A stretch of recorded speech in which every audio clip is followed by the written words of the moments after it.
Pagdating pa lang, meron pang pulso yung baby. CPR namin siya pero wala, hindi na revive. Siguro kung mas advanced ba yung learnings namin or kapag meron siguro doon sa kanila na at least man lang marunong mag CPR, magbigay ng first aid na baka maagapan pa yung bata.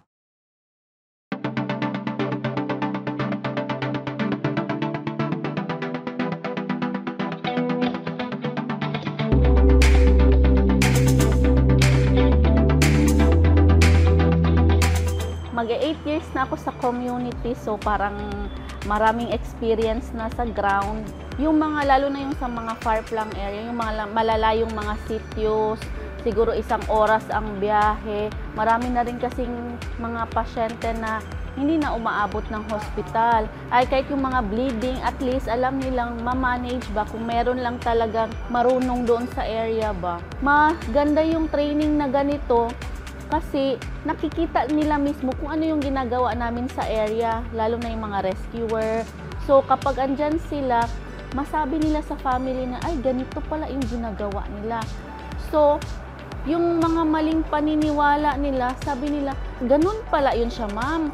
Kasi sa amin ganito yung ginagawa eh.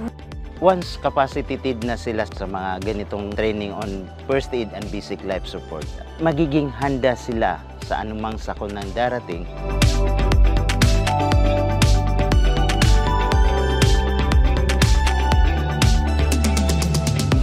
Alam naman po natin, ma'am, na in the province of Maguindanao del Sur, we have 24 municipalities and we only have a handful of responders sa aming opisina. So, in cases of large-scale emergencies, we cannot really cater all our constituents. So, napakaganda po itong training kasi naibaba po natin sa barangay level. So, we are very thankful na mayroong opportunity na ganito, nabigyan sila ng training. Sila na mismo sa barangay level, kaya na nilang tulungan yung kanilang mga kababayan. Mapapadali po natin yung pagsagip ng buhay.